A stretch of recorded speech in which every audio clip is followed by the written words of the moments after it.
A ciência a serviço da justiça, quando a evidência fala. Olá e bem-vindos a uma jornada ao coração da investigação criminal, onde a ciência se torna a voz dos que não podem mais falar. Quando pensamos em resolver um crime, muitas vezes imaginamos detetives e interrogatórios. Mas, na realidade, muitas das respostas mais cruciais não vêm de testemunhas oculares, mas sim de evidências silenciosas deixadas para trás, um fio de cabelo, uma gota de sangue, um osso esquecido. É aqui que entram as perícias judiciais, um campo onde o rigor do método científico é aplicado para responder a perguntas fundamentais para a justiça. Este não é um mundo glamouroso e instantâneo da ficção, mas um universo de análise meticulosa, paciência e ética inabalável. Neste vídeo, vamos explorar os pilares das perícias criminais nas áreas médica e biológica. Vamos entender como um médico legista lê a história de uma morte, como um biólogo extrai a identidade de um agressor a partir de uma célula e como diferentes especialistas colaboram para montar o complexo quebra-cabeça que pode levar à verdade. Prepare-se para descobrir como a ciência se torna a mais imparcial e poderosa das testemunhas. Capítulo 1 A medicina legal e a patologia forense, a história contada por um corpo. O ponto de partida em muitas investigações de mortes suspeitas é o trabalho da medicina legal, o campo da medicina que aplica conhecimento médico a questões legais. Sua ferramenta mais conhecida é a necrópsia, ou autópsia. Uma necrópsia não é apenas a abertura de um corpo, é uma investigação médica sistemática para determinar três coisas principais: a causa da morte, causa mortis a lesão, doença ou evento específico que iniciou a cadeia de eventos que resultou na morte. Por exemplo, um ferimento por arma de fogo no peito. O mecanismo da morte e a alteração fisiológica final e incompatível com a vida, produzida pela causa da morte. Por exemplo, a hemorragia massiva causada pelo ferimento. O modo da morte e a classificação da morte em uma de 5 categorias legais: homicídio e morte causada por outra pessoa. Suicídio e morte auto-infligida. Acidental e morte por um evento não intencional. Natural e morte causada exclusivamente por um processo de doença. Indeterminada, quando não há evidências suficientes para determinar o modo da morte. O médico legista ou patologista forense é um detetive médico. Ele analisa não apenas os ferimentos visíveis, mas também coleta amostras de tecidos e fluidos para outros exames. Além disso, ele analisa fenômenos que ajudam a estimar o intervalo pós-morte, do tempo decorrido desde a morte, como o algor mortis, o resfriamento do corpo, o livor mortis, o acúmulo de sangue nas partes mais baixas do corpo, criando manchas, e o rigor mortis, o enrijecimento dos músculos. Capítulo 2 Na biologia forense e a genética, há assinatura única em cada célula. Talvez nenhuma outra área da ciência forense tenha sido tão revolucionária quanto a genética forense. Cada indivíduo, com exceção de gêmeos idênticos, possui um código genético único, contido no seu DNA, ácido desoxirribonucleico, o manual de instruções do nosso corpo. O poder do perfil de DNA. Quando uma evidência biológica, sangue, sêmen, saliva, pele, cabelo, é encontrada em uma cena de crime, os biólogos forenses podem extrair o DNA presente. Eles não analisam o genoma inteiro, mas sim regiões específicas e altamente variáveis chamadas STRS, Short Tandem Repeats. Estas são pequenas sequências de DNA que se repetem em número variável entre as pessoas. Ao analisar um conjunto padrão de cerca de 13 a 20 dessas regiões STR, é possível criar um perfil de DNA, que funciona como uma impressão digital genética extremamente discriminatória. Este perfil pode ser usado para comparar a evidência com o DNA de um suspeito, inserir em um banco de dados de perfis de DNA, como o CODIS, Combined DNA Index System, nos Estados Unidos ou o Banco Nacional de Perfis Genéticos no Brasil, para ver se corresponde ao perfil de algum criminoso já condenado. Excluir um inocente de forma conclusiva. Identificar vítimas de desastres em massa ou pessoas desaparecidas. A cadeia de custódia, o pilar da validade. Tão importante quanto a análise em si é a cadeia de custódia. Este é um registro documental rigoroso que rastreia a posse e o manuseio de uma evidência desde a sua coleta até a sua apresentação no tribunal. Qualquer quebra ou falha na cadeia de custódia pode invalidar a evidência mais forte, pois a defesa pode argumentar que ela foi contaminada ou adulterada. Capítulo 3 – Outras ciências biológicas na perícia, além do ossos, insetos e plantas. A perícia biológica vai muito além do DNA. Antropologia forense, quando os restos mortais estão em avançado estado de decomposição ou esqueletizados, entra em cena o antropólogo forense. Analisando os ossos, ele pode ajudar a construir um perfil biológico da vítima. Idade, estimada pela fusão dos ossos e pelo desgaste dos dentes. Sexo, determinado principalmente pelas diferenças no formato da pelve e do crânio. Estatura, calculada a partir do comprimento dos ossos longos, como o fêmur. Ancestralidade, e sugerida por características do crânio. Traumas, identificar lesões nos ossos que ocorreram antes, durante ou após a morte. Entomologia forense, o estudo dos insetos aplicados a questões legais. Os insetos, especialmente as moscas, são frequentemente os primeiros a chegar a um corpo. Ao identificar as espécies de insetos presentes e analisar seus estágios de vida, o entomologista forense pode fornecer uma estimativa valiosa do intervalo pós-morte, especialmente em casos com mais de 72 horas. Botânica forense, o estudo de plantas e pólen.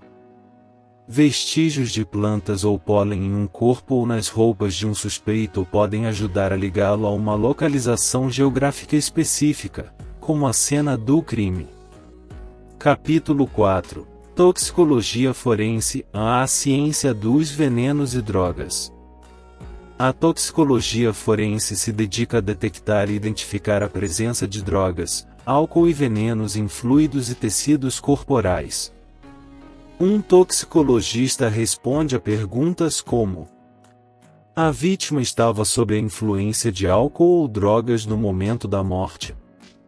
A morte foi causada por uma overdose? A pessoa foi envenenada? Para isso, eles utilizam técnicas analíticas de altíssima sensibilidade, como a cromatografia, um método para separar os diferentes componentes de uma mistura, e a espectrometria de massas, uma espécie de balança molecular que identifica cada componente separado com base em sua massa exata, permitindo a detecção de substâncias em concentrações mínimas. Capítulo 5 – O perito e o laudo, traduzindo a ciência para a justiça. O trabalho de todos esses especialistas culmina no laudo pericial. Este não é apenas um relatório de resultados, é um documento técnico-científico que deve ser claro, objetivo, conclusivo e imparcial. O perito judicial tem a responsabilidade de não apenas realizar a análise corretamente, mas também de conseguir explicar suas metodologias e conclusões de forma compreensível para um público não científico, como advogados, juízes e jurados. A credibilidade do perito e a clareza do seu laudo são fundamentais para que a evidência científica seja corretamente valorizada no processo judicial. Ele não é parte da acusação nem da defesa, ele é um auxiliar da justiça, comprometido unicamente com a verdade científica. Conclusão: a responsabilidade por trás da evidência. As perícias judiciais biomédicas, médicas e biológicas são um campo de imensa responsabilidade. Cada análise carrega o peso de poder condenar um culpado, exonerar um inocente ou trazer paz a uma família que busca respostas. Longe da velocidade da ficção, o trabalho do perito é um exercício de precisão, ética e dedicação.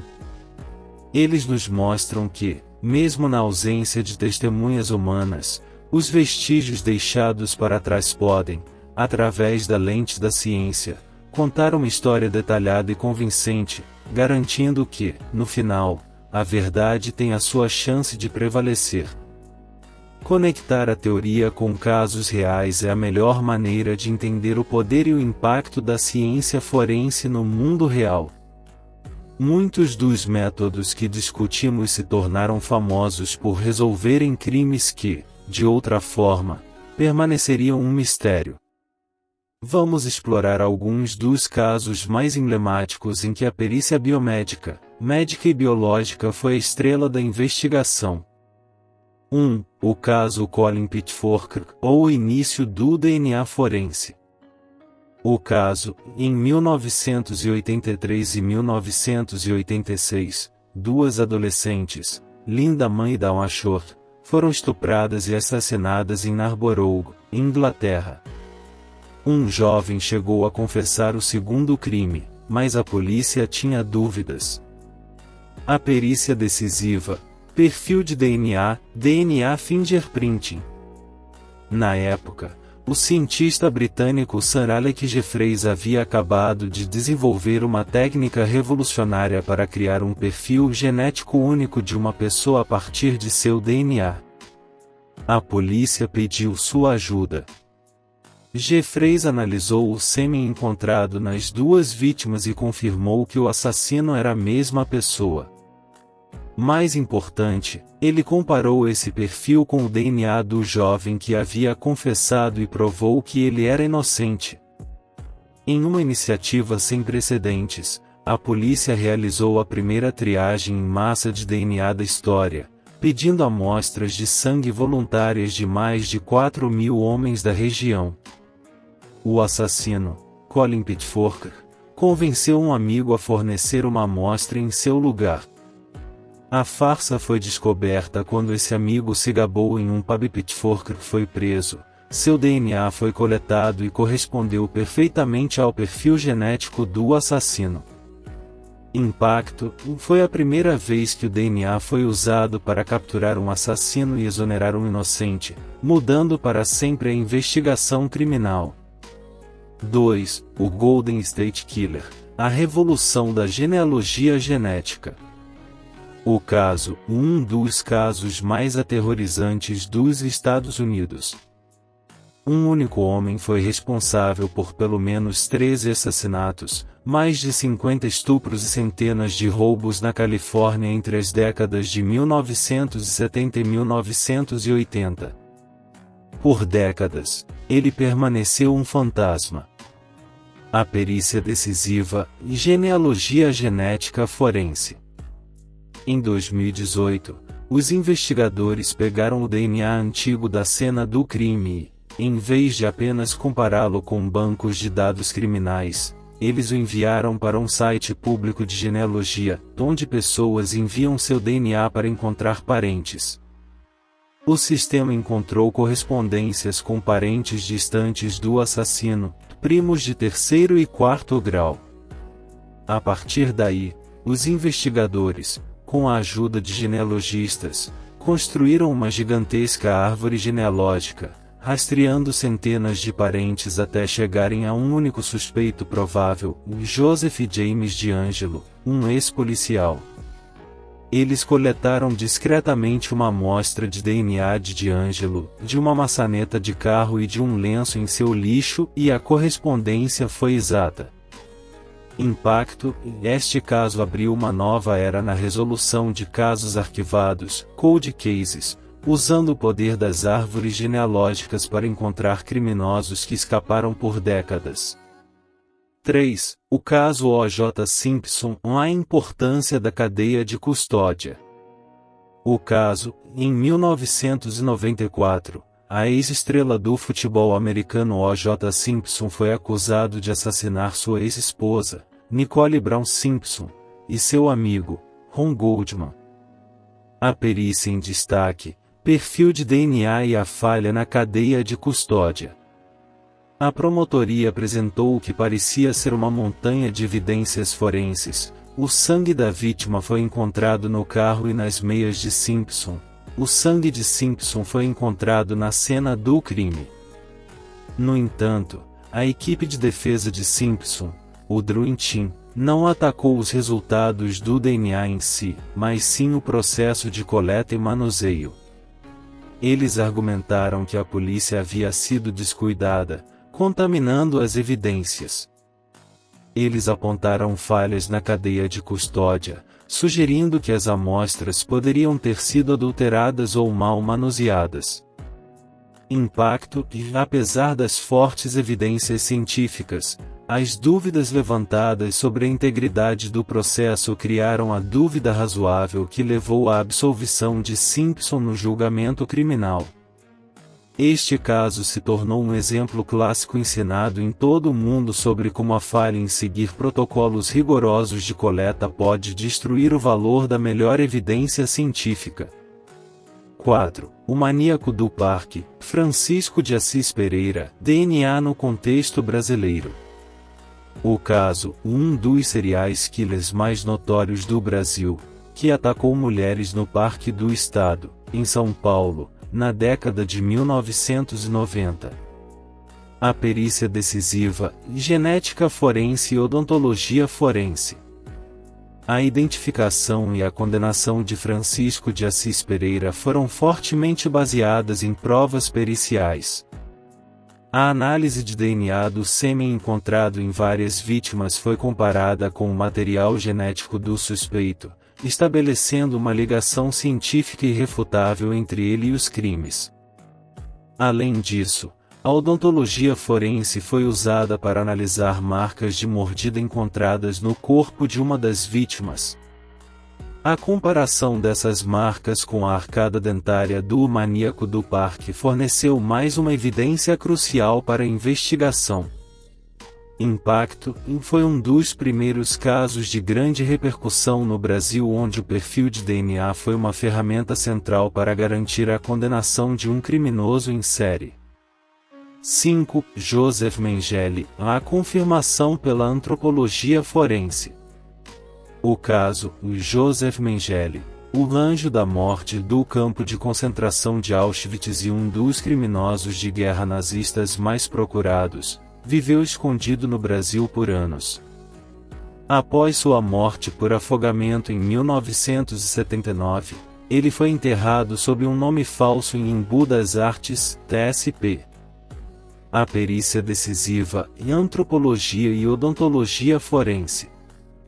Em 1985, sua ossada foi exumada. Uma equipe de peritos de elite, brasileiros, americanos e alemães, foi formada para confirmar a identidade.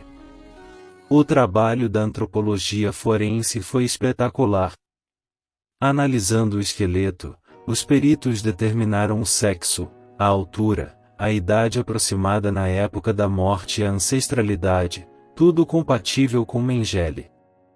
Eles até identificaram um espaço entre os dentes da frente, diastema, uma característica marcante de Mengele. A prova final veio da superposição crâniofacial e da análise odontológica. Comparando o crânio com fotos de Mengele e sobrepondo seus registros odontológicos detalhados com a arcada dentária da ossada, a equipe concluiu, sem sombra de dúvida, que os restos mortais eram de Joseph Mengele. Impacto. Um caso histórico que demonstrou ao mundo o poder da antropologia e odontologia forense para identificar pessoas mesmo décadas após a morte, a partir apenas de seus ossos. Esses casos demonstram que, por trás de cada manchete, Existe um trabalho científico meticuloso. A perícia não oferece opiniões, ela apresenta fatos baseados em evidências, tornando-se uma das ferramentas mais poderosas na busca pela justiça. A ciência do provável, não do exato. É importante começar desmistificando uma ideia comum: a entomologia forense não determina a hora exata da morte. Ela fornece uma estimativa do intervalo pós-morte, IPM, ou, mais precisamente, do período mínimo de colonização pelos insetos. O trabalho do entomologista é estreitar a janela de tempo em que a morte pode ter ocorrido, mas raramente, ou nunca, ele poderá dizer a vítima morreu às 14h30. As limitações podem ser agrupadas em categorias, que vão desde o ambiente até a biologia dos próprios insetos. 1. Fatores ambientais, na variável mais crítica. O desenvolvimento dos insetos é quase inteiramente governado pelo ambiente, especialmente a temperatura. A temperatura é a rainha, este é o fator mais importante e a maior fonte de incerteza. Microclima versus macroclima, os dados de uma estação meteorológica próxima podem ser muito diferentes da temperatura exata onde o corpo estava. Um corpo na sombra de uma árvore, dentro de uma vala ou sob a luz direta do sol terá temperaturas muito distintas. Um bom perito precisa tentar corrigir isso, mas é uma fonte de erro inerente. Variações de temperatura. O desenvolvimento dos insetos é calculado com base na soma de graus-dia ou graus-hora acumulados.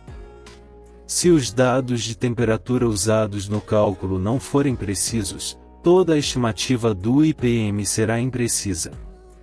Condições climáticas gerais. Chuva e vento. Chuvas fortes ou ventos intensos podem impedir ou atrasar a chegada dos insetos ao corpo, criando um lapso entre a morte e a colonização. Neve. A neve pode isolar um corpo, impedindo completamente o acesso dos insetos por um longo período. 2. Fatores relacionados ao corpo e à cena do crime. A condição e a localização do corpo podem alterar drasticamente a atividade dos insetos. Acesso ao corpo, esta é uma limitação fundamental. Os insetos precisam conseguir chegar ao corpo. Corpo enterrado. E se um corpo estiver enterrado, mesmo que a poucos centímetros de profundidade, a colonização será muito mais lenta ou pode nem ocorrer. Corpo embalado ou coberto. Um corpo enrolado em cobertores, lonas ou dentro de um porta-malas de carro terá uma colonização atrasada e um padrão de insetos diferente. Corpo submerso. A colonização de um corpo na água depende de insetos aquáticos e é um campo muito mais complexo e menos estudado. Ambientes fechados. Em uma casa com janelas e portas fechadas, a chegada dos insetos pode ser significativamente retardada. Presença de drogas ou toxinas. Entomotoxicologia. A presença de certas substâncias no corpo pode alterar a taxa de desenvolvimento das larvas que se alimentam dele. Aceleração. Substâncias como a cocaína podem acelerar o desenvolvimento das larvas, fazendo com que uma estimativa do IPM pareça mais longa do que realmente foi. Retardo. Outras substâncias, como alguns venenos ou medicamentos, podem retardar o desenvolvimento. Se o perito não souber que essas substâncias estavam presentes, a estimativa será incorreta. Movimentação do corpo. Se um corpo for movido de um local para outro, isso pode confundir a análise. Por exemplo, encontrar espécies de insetos tipicamente rurais em um corpo descoberto em um apartamento na cidade é um forte indício de que o corpo foi movido. 3. Fatores biológicos e da espécie. A própria biologia dos insetos impõe limites. Intervalo pós-morte versus período de colonização? Esta é uma distinção conceitual crucial. O entomologista estima quando os insetos colonizaram o corpo, não quando a pessoa morreu. Pode haver um atraso entre os dois eventos. Se uma pessoa morre em um quarto fechado à noite, os insetos só podem chegar na manhã seguinte quando uma janela for aberta. O período de colonização será menor que o IPM real. Complexidade da sucessão de insetos. O modelo de sucessão, uma onda de espécies chega, depois outra, etc., pode ser afetado por muitos fatores. A presença de uma espécie pode inibir a chegada de outra. Variações sazonais também mudam completamente as espécies que estarão ativas. Atividade noturna. A maioria das moscas de interesse forense é diurna, ativa durante o dia. Se a morte ocorrer à noite, a colonização só começará na manhã seguinte, adicionando outra fonte de atraso potencial. 4. O fator humano e a disponibilidade de dados. Necessidade de um especialista. A entomologia forense não pode ser praticada por qualquer um. Requer um entomologista altamente treinado e com experiência local. A identificação correta da espécie é fundamental, e isso pode ser muito difícil, especialmente nos estágios de larva. Falta de dados de referência. Para calcular o desenvolvimento, o perito precisa de dados de referência sobre o ciclo de vida da espécie específica encontrada, naquela região geográfica e sob diferentes temperaturas.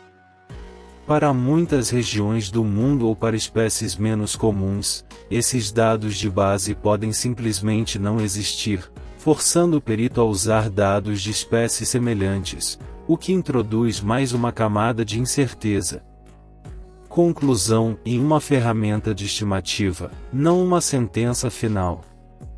A entomologia forense é uma ferramenta poderosa e frequentemente a única maneira de obter uma estimativa do intervalo de tempo em mortes que ocorreram há dias, semanas ou meses.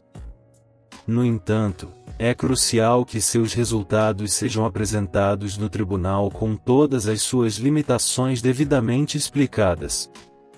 O valor do perito entomologista não está em dar um número mágico, mas em fornecer uma janela de tempo provável, baseada em evidências científicas e com todas as possíveis fontes de erro claramente articuladas. É uma ciência de estimativa e exclusão, que ajuda a direcionar a investigação e a corroborar ou refutar outras formas de evidência. O peso da verdade é mais do que apenas ciência. A imagem popular do perito forense é a de um cientista em um jaleco branco, imparcial e infalível, que lida apenas com fatos frios. A realidade é muito mais complexa.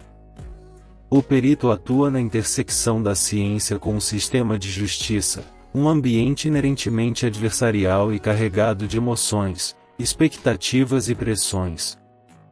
O maior desafio ético do perito é manter sua fidelidade primária não à polícia, não à promotoria, nem à defesa, mas sim à verdade científica e à evidência. Qualquer desvio dessa fidelidade, por menor que seja, pode levar a uma injustiça catastrófica. 1. O desafio do viés, bias, o inimigo invisível.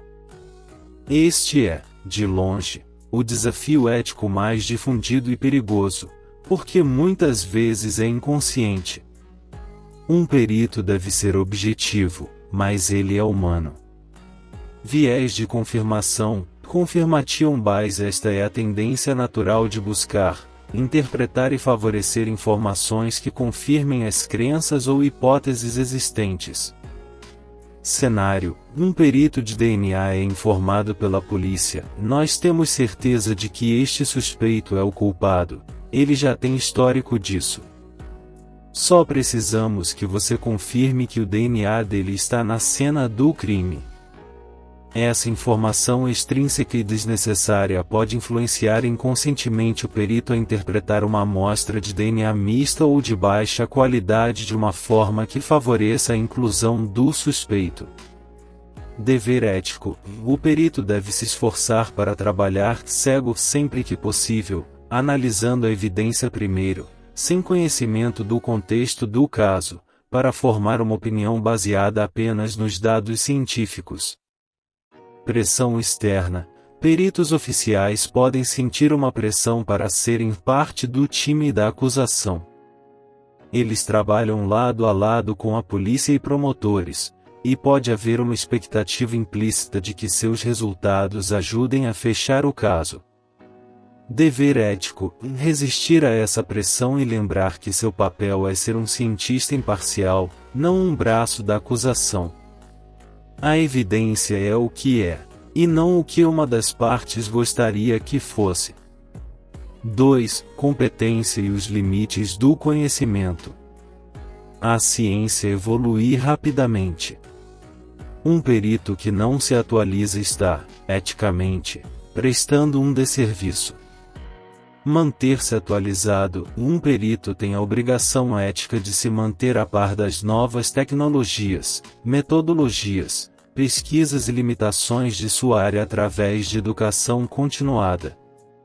Conhecer e declarar limites: um dos atos mais éticos que um perito pode fazer é dizer "eu não sei" ou "isso está fora da minha área de especialidade".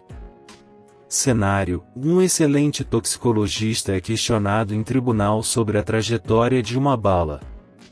Embora ele possa ter uma opinião leiga, seu dever ético é recusar-se a responder, afirmando que essa é uma questão para um perito em balística. Dar uma opinião fora de sua área de comprovada expertise é enganoso e antiético. 3. A comunicação dos resultados, a honestidade e clareza. A forma como um resultado é apresentado é tão importante quanto o resultado em si. Evitar exageros e terminologia absoluta: a ciência raramente lida com certezas absolutas. Cenário: em vez de dizer "esta marca de mordida foi feita pelo suspeito", a abordagem ética e cientificamente correta seria "as características da marca de mordida são consistentes com a arcada dentária do suspeito". A primeira afirmação soa como um fato absoluto, a segunda, como uma opinião de especialista baseada em observação, que é o que realmente é. Combater o efeito CSI: séries de TV criaram a expectativa irreal de que toda evidência levará a uma resposta rápida, definitiva e 100% conclusiva. Dever ético: o perito tem a responsabilidade de educar o tribunal, explicando as limitações de sua análise e o que a evidência realmente significa em termos de probabilidade e estatística. Ele deve resistir à pressão de dar uma resposta mais cinematográfica do que a ciência permite. 4. Conflito de interesses, ou perito de aluguel. Este desafio é particularmente relevante para peritos particulares ou assistentes técnicos, que são contratados por uma das partes, geralmente a defesa. O hired gun, perito de aluguel, refere-se a um perito cuja opinião está essencialmente à venda. Ele dirá o que quer que a parte que o contratou precise ouvir para ganhar o caso, independentemente da verdade científica. Este é um dos comportamentos mais antiéticos na área. Dever ético do assistente técnico: e mesmo sendo pago por uma das partes, o dever ético do assistente técnico ainda é para com a ciência. Seu papel legítimo é analisar o trabalho do perito oficial, encontrar falhas potenciais na metodologia, na cadeia de custódia ou na interpretação dos dados. Ele pode, e deve, apresentar uma interpretação alternativa dos fatos, desde que essa interpretação seja cientificamente válida. 5. Confidencialidade e respeito pela dignidade humana. O trabalho do perito envolve lidar com os detalhes mais íntimos e trágicos da vida e morte das pessoas. Manter a confidencialidade. O perito tem acesso a informações altamente sensíveis do caso.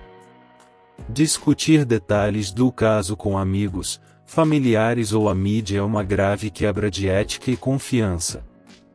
Respeito pelos restos mortais, especialmente na patologia e antropologia forense. O perito lida diretamente com corpos humanos. O dever ético é tratar esses restos mortais com o máximo respeito e dignidade, lembrando sempre que eles já foram uma pessoa com uma história e uma família. Conclusão: e a integridade como ferramenta principal. No fim das contas, a ferramenta mais importante de um perito forense não é o microscópio ou o sequenciador de DNA, mas sim a sua própria integridade. Um perito com ética questionável pode invalidar a evidência mais robusta, enquanto um perito com integridade inabalável garante que a voz da ciência seja ouvida de forma clara, honesta e imparcial no tribunal. É um equilíbrio delicado, que exige não apenas conhecimento técnico, mas também uma forte bússola moral para navegar nas águas turbulentas onde a ciência e a justiça se encontram. As duas grandes portas de entrada para a perícia forense. No Brasil, quando falamos em perito forense, geralmente nos referimos a duas carreiras distintas, embora ambas envolvam a aplicação do conhecimento técnico-científico para auxiliar a justiça. O perito criminal, ou perito oficial, este é o perito concursado, um servidor público que pertence aos quadros da Polícia Científica, Polícia Civil ou Polícia Federal. É a carreira mais conhecida e associada à investigação de crimes. O perito judicial, ou perito do juízo, este é um profissional liberal, especialista em sua área de formação, que atua como um auxiliar do juiz. Ele não é concursado e trabalha de forma autônoma, sendo nomeado caso a caso para emitir laudos em processos judiciais, tanto cíveis quanto criminais. Vamos entender como se tornar cada um deles. Caminho 1. Como se tornar um perito criminal, concurso público. Esta é a rota para quem deseja trabalhar diretamente na cena do crime, nos laboratórios de criminalística e nos institutos médico-legais, IMLS, como funcionário do Estado. Passo 1. Informação acadêmica, nível superior. O requisito fundamental é possuir um diploma de ensino superior em áreas específicas, que variam conforme o edital de cada concurso e a necessidade de cada estado. Não existe uma graduação única chamada perícia criminal. As formações mais comuns solicitadas são ciências biológicas e da saúde, biologia, biomedicina, farmácia, medicina, medicina veterinária, odontologia, enfermagem. Ciências exatas e da terra, química, física, geologia, engenharias diversas, ciência da computação, sistemas de informação. Outras áreas, ciências contábeis, economia, administração, para perícias financeiras. Dica: é essencial pesquisar os editais de concursos anteriores do estado onde você deseja trabalhar para ver quais graduações foram aceitas. Passo 2. Aprovação em concurso público. Este é o grande desafio. A entrada na carreira de perito criminal ocorre exclusivamente por meio de concurso público, que é extremamente concorrido e geralmente composto por várias etapas eliminatórias. Prova objetiva e abrange conhecimentos gerais, português, raciocínio lógico, direito, etc., e conhecimentos específicos da sua área de formação. TES, um biólogo terá questões aprofundadas de biologia, genética, etc. Prova discursiva, redações ou questões abertas sobre temas específicos. Teste de aptidão física, TAF, provas como corrida, flexão e barra, para avaliar a condição física do candidato. exames médicos e psicotécnico e avaliação da saúde física e mental. Investigação social, verificação dos antecedentes e da conduta social do candidato. Prova de títulos, contagem de pontos adicionais para quem possui pós-graduação, mestrado, doutorado, etc. Passo 3. Curso de formação profissional. Após ser aprovado em todas as etapas anteriores, o candidato ainda precisa passar pelo curso de formação na Academia de Polícia. Esta é a fase final, também eliminatória, onde o futuro perito recebe treinamento prático e teórico sobre criminalística, direito, manuseio de armas, procedimentos operacionais e toda a rotina da profissão. Só após a conclusão e aprovação neste curso é que ele é nomeado e toma posse como perito criminal. Caminho 2. Como se tornar um perito judicial, cadastro nos tribunais. Esta é a rota para profissionais que desejam usar sua expertise para auxiliar a justiça sem a necessidade de um concurso público. Passo 1. Ser um especialista em sua área. O requisito principal é ter profundo conhecimento técnico e experiência comprovada em sua área de formação, seja ela medicina, engenharia, contabilidade, biologia, etc. É fundamental estar com o registro ativo no seu respectivo conselho profissional, CRM, CREA, CRC, etc. Passo 2. Cadastro nos tribunais de justiça. O profissional interessado deve se cadastrar nos sistemas dos Tribunais de Justiça, TJS, dos estados onde deseja atuar. Cada tribunal tem seu próprio sistema de cadastro de auxiliares da justiça. Nesse cadastro, o profissional informa sua área de especialidade, apresenta seus documentos, currículo e certificações. Passo 3. Nomeação pelo juiz.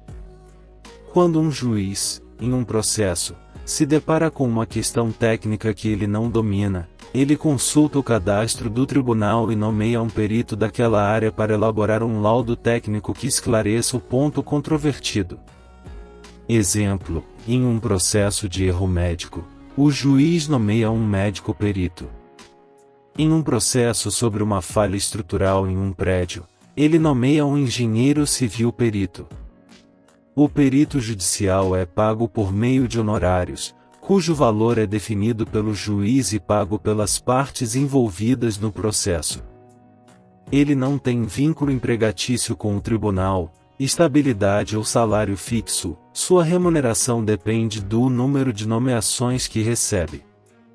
Uma terceira via, o assistente técnico. Além dos dois caminhos principais, existe a figura do assistente técnico.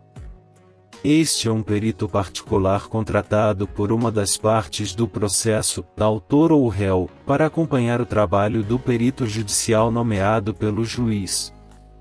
Seu papel é garantir que os interesses de seu cliente sejam defendidos do ponto de vista técnico, elaborando seus próprios pareceres e questionando, se necessário, o laudo do perito judicial. Tabela comparativa: perito criminal versus perito judicial. Característica: perito criminal, oficial, perito judicial, do juízo. Forma de ingresso: concurso público, cadastro nos tribunais. Vínculo: servidor público, estatutário, profissional autônomo. Empregador: Estado, Polícia Científica Civil Federal, nomeado pelo juiz, sem vínculo. Remuneração: salário fixo, subsídio, honorários por laudo caso. Estabilidade: sim, após estágio probatório não. Atuação principal: esfera criminal, esfera civil, trabalhista, federal, etc. Conclusão: qual caminho seguir? A escolha entre as carreiras depende do seu perfil e objetivos.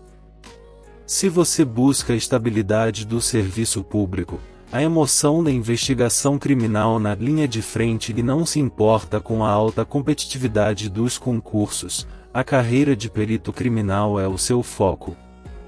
Se você prefere a autonomia, a flexibilidade de horários e já possui uma carreira consolidada com expertise em sua área, atuar como perito judicial pode ser uma excelente forma de complementar a renda e aplicar seu conhecimento em um novo campo. Em ambos os casos, a base é a mesma e uma sólida formação acadêmica, estudo contínuo, especialização e, acima de tudo, uma conduta ética impecável. Para onde a perícia está olhando? As áreas mais promissoras são aquelas que respondem aos desafios do nosso tempo. O crime não é mais apenas físico, ele é digital, financeiro e, muitas vezes, ambiental. Portanto, a perícia precisa se especializar para seguir esses novos rastros. As áreas em ascensão são aquelas que lidam com a explosão de dados digitais, os avanços na biotecnologia e a crescente complexidade dos crimes de colarinho branco e ambientais. 1. Computação forense, cyberforense. Sem dúvida, esta é a área com o crescimento mais explosivo e com a maior demanda reprimida por especialistas. Por que é promissora? O crime migrou do mundo físico para o digital. Quase todo crime hoje, de um simples furto a um complexo esquema de lavagem de dinheiro, deixa um rastro digital. Smartphones, computadores, redes sociais, sistemas em nuvem e a internet das coisas, IoT, são novas cenas de crime. O que o perito faz? Recupera dados apagados de discos rígidos, celulares e outros dispositivos. Rastreia a origem de ataques cibernéticos, fraudes online e vazamentos de dados. Analisa malwares, softwares maliciosos e vírus. Investiga crimes na Dark Web, como o tráfico de drogas e materiais ilegais. Analisa transações com criptomoedas. Conhecimentos necessários e ciência da computação, engenharia da computação, sistemas de informação, segurança da informação. 2. Genética forense avançada e genealogia. A genética forense não é nova, mas suas técnicas estão passando por uma revolução que permite resolver casos antes considerados impossíveis. Por que é promissora? A capacidade de extrair e analisar quantidades mínimas de DNA, chamado de low copy number DNA, e de amostras degradadas está melhorando drasticamente. Além disso, a ascensão da genealogia genética forense, como no caso do Golden State Killer, abriu uma nova fronteira para resolver casos arquivados, cold cases. O que o perito faz? Analisa amostras de DNA complexas, com misturas de múltiplos indivíduos. Utiliza bancos de dados de genealogia para traçar árvores genealógicas e identificar suspeitos a partir de seus parentes. Aplica técnicas de fenotipagem por DNA, que permitem prever características físicas, cor dos olhos, cabelo, pele e a ancestralidade de uma pessoa a partir de uma amostra de DNA, ajudando a construir um retrato falado genético. Conhecimentos necessários em biologia, biomedicina, farmácia, com forte especialização em genética molecular e bioinformática. 3. Perícias ambientais. Com a crescente preocupação global com o meio ambiente e a intensificação da fiscalização, esta área é de vital importância estratégica, especialmente no Brasil. Por que é promissora? Crimes como desmatamento ilegal, poluição de rios, mineração clandestina e tráfico de animais silvestres causam danos gigantescos e exigem provas científicas robustas para a condenação dos responsáveis. O que o perito faz? Usa imagens de satélite e geoprocessamento para medir a extensão do desmatamento. Coleta e analisa amostras de solo e água para identificar contaminantes e sua origem. Realiza análises de DNA para identificar a espécie e a origem de madeira ou animais apreendidos. Avalia o impacto de desastres ambientais, como rompimentos de barragens. Conhecimentos necessários: engenharia ambiental, engenharia florestal, geologia, biologia, oceanografia. 4. Perícia em áudio, vídeo e imagens. Vivemos em um mundo onde tudo é gravado. Câmeras de segurança, celulares, drones, a quantidade de evidência multimídia é colossal, mas sua análise é altamente especializada. Por que é promissora? A manipulação de mídias se tornou mais fácil e sofisticada com o advento de tecnologias como os deepfakes, vídeos falsos ultra-realistas. A necessidade de peritos capazes de autenticar, analisar e melhorar a qualidade dessas evidências é crítica. O que o perito faz? Autentica arquivos de áudio e vídeo para verificar se não foram editados ou manipulados. Melhora a qualidade de imagens e vídeos de baixa resolução para identificar rostos, placas de veículos ou armas. Realiza comparações faciais, reconhecimento facial e de locutor, identificação de voz. Analisa metadados, os dados sobre os dados, como data, hora e localização de uma foto ou vídeo, para contextualizar a evidência. Conhecimentos necessários em engenharia elétrica, ciência da computação, física, com especialização em processamento de sinais e imagens. Tema transversal: inteligência artificial e machine learning. Isso não é uma área de perícia em si, mas sim uma ferramenta que está revolucionando todas as outras.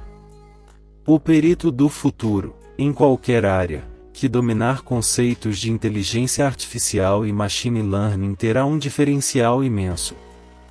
Como impacta a perícia? Na computação forense, identificação automática de padrões em grandes volumes de dados para encontrar evidências relevantes. Na genética, análise de misturas complexas de DNA. Em imagens e softwares de reconhecimento de padrões e objetos. Na documentoscopia, identificação de assinaturas falsas com base em milhares de exemplos. Conclusão: o futuro é especializado e integrado. As áreas mais promissoras da perícia criminal são aquelas que combinam um profundo conhecimento técnico com a capacidade de lidar com a complexidade e o volume de dados do mundo moderno. O perito do futuro não será um generalista, mas um ultra especialista que sabe colaborar com experts de outras áreas.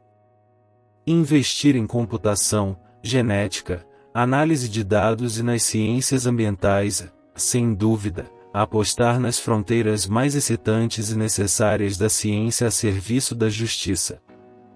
A inteligência artificial não é mais uma promessa futura, ela já é uma realidade que está, silenciosamente de forma progressiva, remodelando as fundações da perícia no Brasil. A mudança não é sobre robôs substituindo peritos, mas sim sobre o surgimento de ferramentas poderosas que amplificam a capacidade humana, permitindo analisar volumes de dados antes impensáveis e encontrar padrões que o olho humano jamais veria. Vamos detalhar como essa transformação está acontecendo. Introdução do microscópio ao algoritmo. A imagem clássica do perito é a de alguém com uma lupa ou debruçado sobre um microscópio, buscando uma evidência física e singular. Essa imagem ainda é válida, mas hoje, ao lado do microscópio, há um computador processando terabytes de dados. A inteligência artificial atua como uma superlupa digital, capaz de examinar não apenas uma cena de crime física, mas também vastas cenas de crime digitais. No Brasil, essa mudança está em diferentes estágios de implementação, mas já impacta áreas críticas, desde a análise de um celular apreendido até a gestão da segurança pública. A inteligência artificial está transformando o perito de um mero analista de vestígios para um curador e intérprete de padrões complexos. 1. A revolução na perícia digital, computação forense. Esta é, sem dúvida, a área onde o impacto da inteligência artificial é mais imediato e visível. O desafio: um único smartphone ou computador pode conter centenas de gigabytes de dados. Analisar manualmente cada arquivo, foto, mensagem e registro de localização é humanamente impossível em um tempo hábil. Como a inteligência artificial está mudando? Triagem inteligente e algoritmos de inteligência artificial podem varrer um dispositivo e automaticamente identificar e categorizar arquivos de interesse. Por exemplo, eles podem ser treinados para reconhecer imagens contendo armas, drogas ou pornografia infantil, permitindo que o perito foque sua análise no que é mais relevante. Análise de comunicações: a inteligência artificial pode processar milhares de e-mails, mensagens de WhatsApp e registros de chamadas para mapear redes de comunicação entre criminosos, identificar palavras-chave e criar linhas do tempo de eventos, algo crucial em investigações de crime organizado. Recuperação de dados: ferramentas com inteligência artificial estão melhorando a capacidade de reconstruir arquivos corrompidos e recuperar dados de dispositivos danificados, reconhecendo fragmentos e padrões de arquivos.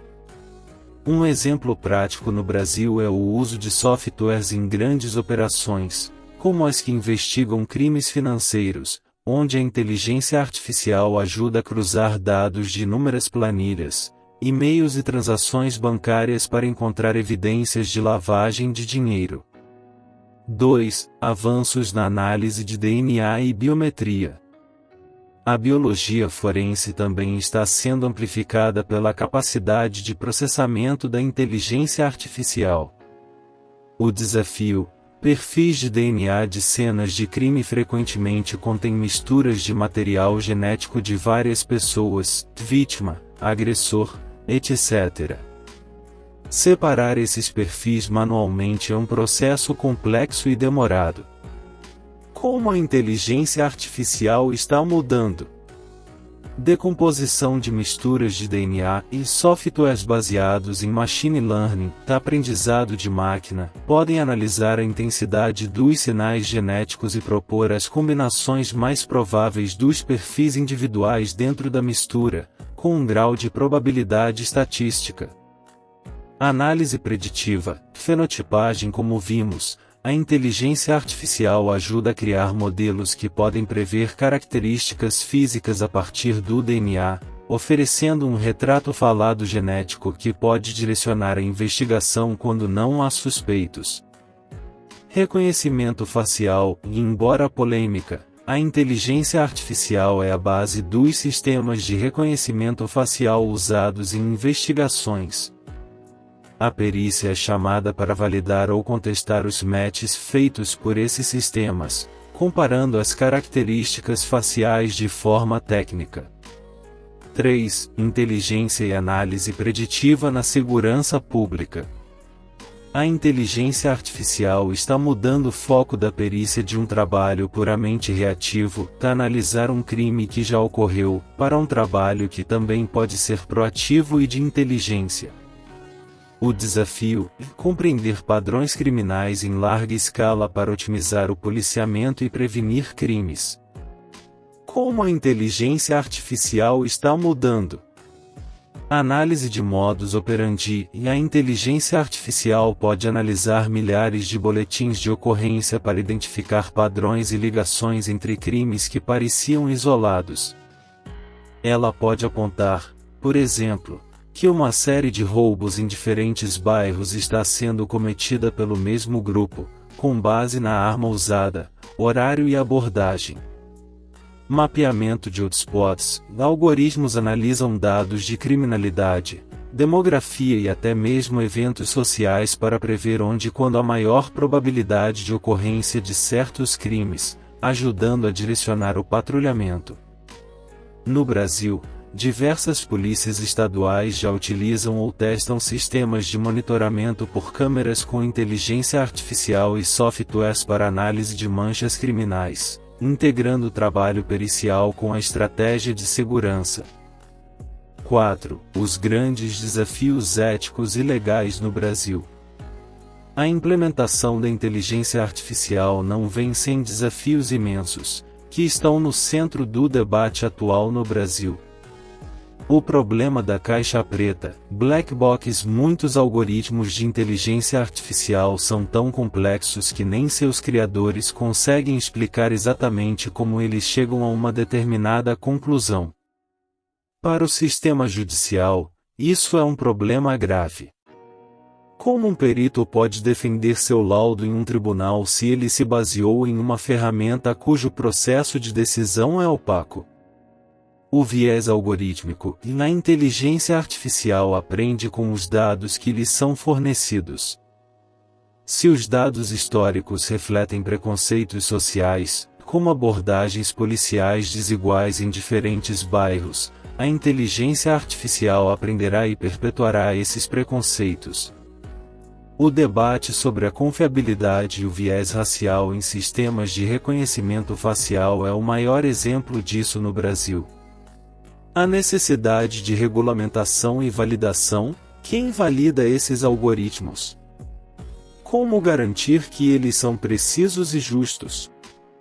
O Brasil, assim como outros países, está correndo para criar um arcabouço legal, como a Lei Geral de Proteção de Dados, LGPD, e projetos de lei sobre inteligência artificial, que regule o uso dessas tecnologias pelo Estado, garantindo transparência e o direito à contestação. O papel do perito se expande para também auditar e validar essas ferramentas. Conclusão: o perito como curador da verdade em um mundo de dados. A inteligência artificial está mudando a perícia no Brasil ao transformar o perito de um analista de vestígios isolados em um intérprete validador de padrões em um oceano de dados. As ferramentas de inteligência artificial permitem que ele encontre a agulha no palheiro digital, mas também exigem um novo conjunto de habilidades, a capacidade de entender como os algoritmos funcionam, de questionar seus resultados e de explicar suas conclusões e limitações de forma clara para o sistema de justiça. O futuro não é de um perito substituído pela máquina, mas de uma simbiose perito-máquina, onde o pensamento crítico, a ética e o julgamento humano se tornam ainda mais essenciais para garantir que a tecnologia seja usada a serviço da justiça, e não o contrário.